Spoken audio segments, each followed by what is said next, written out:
Hello friends, today in our WhatsApp group, one of our team member asked that if we have a story points, then why we need to break down into tasks and assign hours to the task. So that was the question. Now let's understand why we put story points, relative estimation for user stories and absolute estimation that is for task in hours. So I'll give you some reference and one example which had happened with me in the past.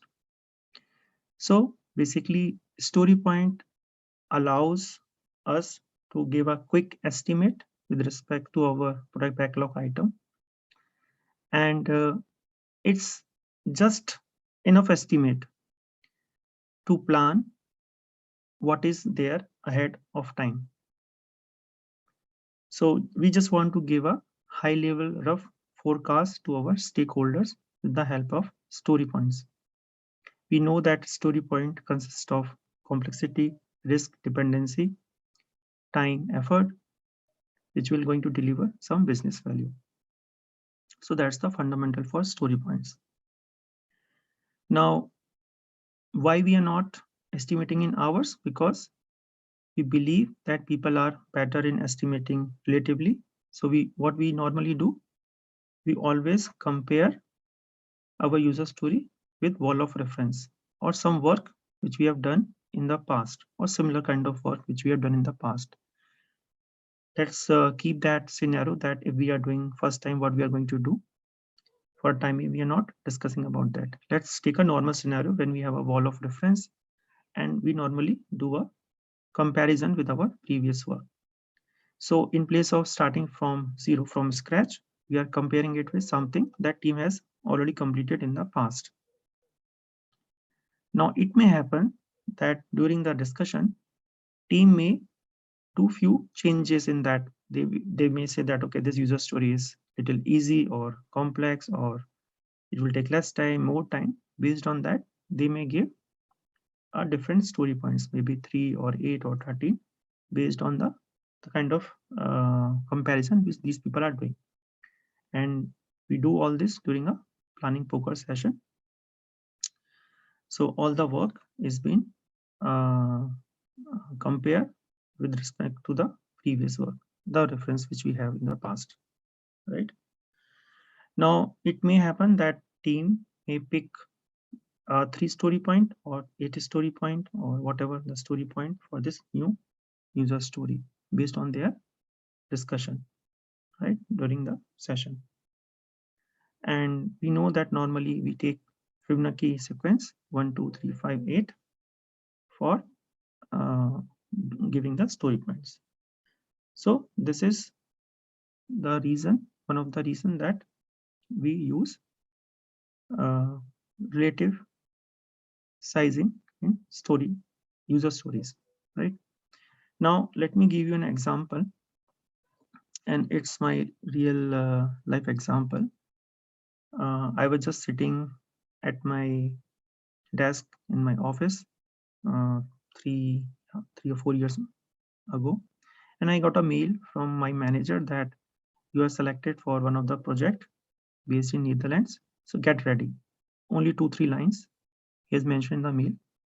After reading the mail, I was so excited, and I was just thinking that yeah, maybe next 2 to 4 months I will be there in Netherlands. So that was the assumption at that time after reading that mail.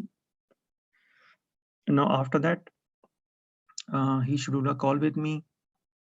Now you can call it as a kind of a refinement session. So in that call, he asked me certain questions. Sonal, do you have your birth certificate with you? Do you have your marriage certificate with you? And what is the validity of your passport? Is your passport is valid for next 6 months or not? Now, to my surprise, and honestly, in the past, I already went to UK, but no one asked me for birth certificate or marriage certificate. So I don't have them actually. And then he told me that there is something called date of birth and marriage certification apostille process. So in a layman term, our date of birth certificate and marriage certificate need to be verified by the state, the tehsil, the village where you born, and then it will go to the central, means to Delhi, for the verification.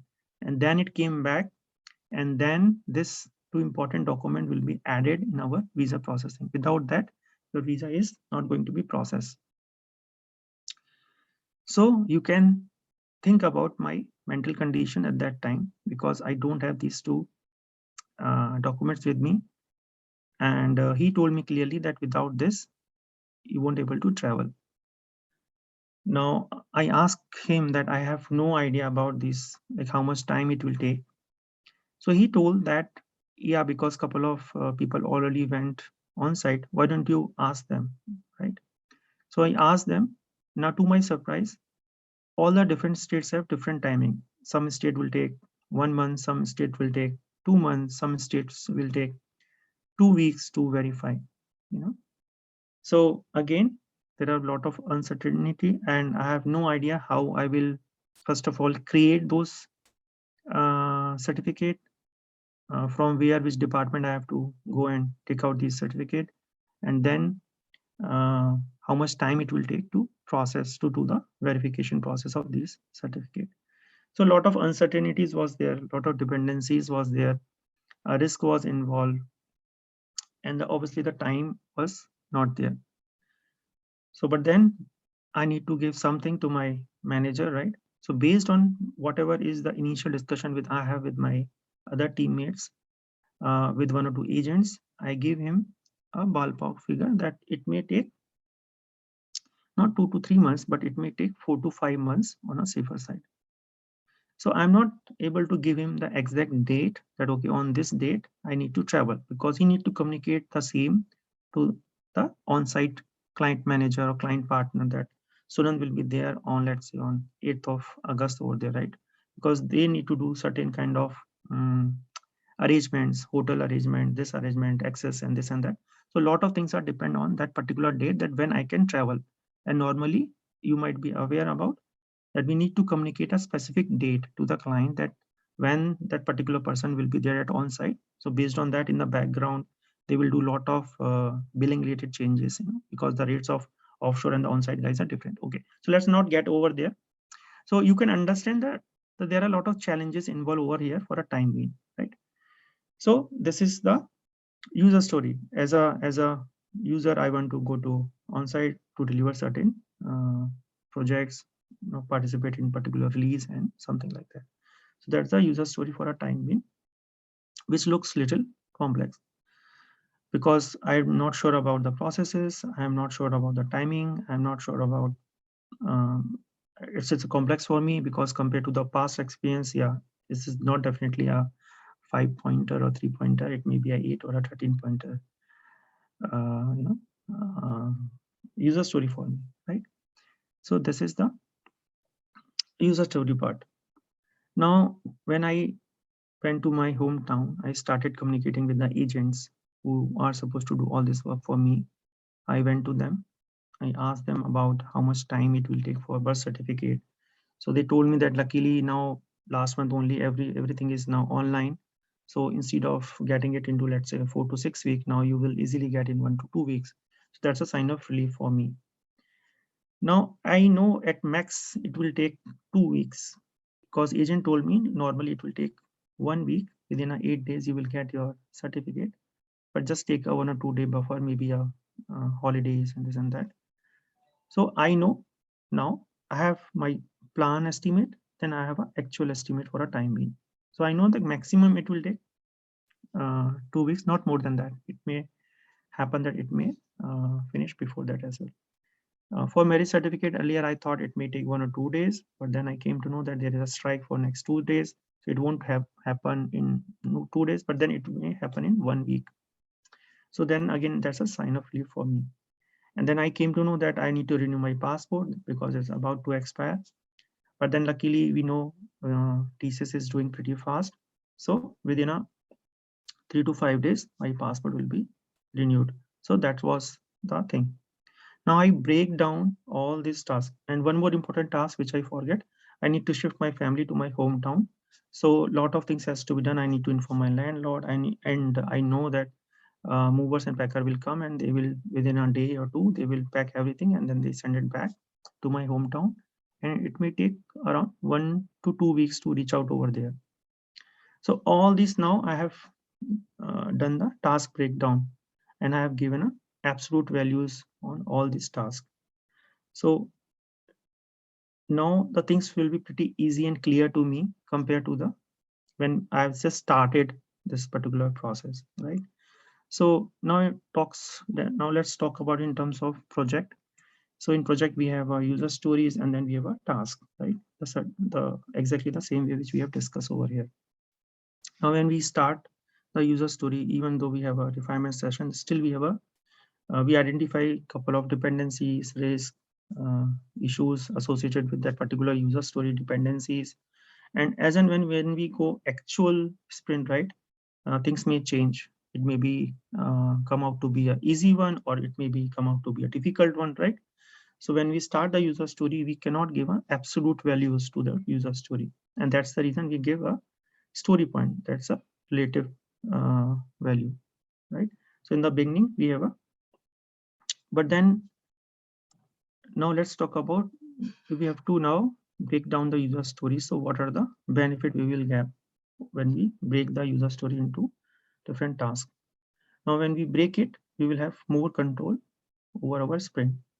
Now when you break your different tasks in hours, it's possible to create a sprint burn down chart in hours.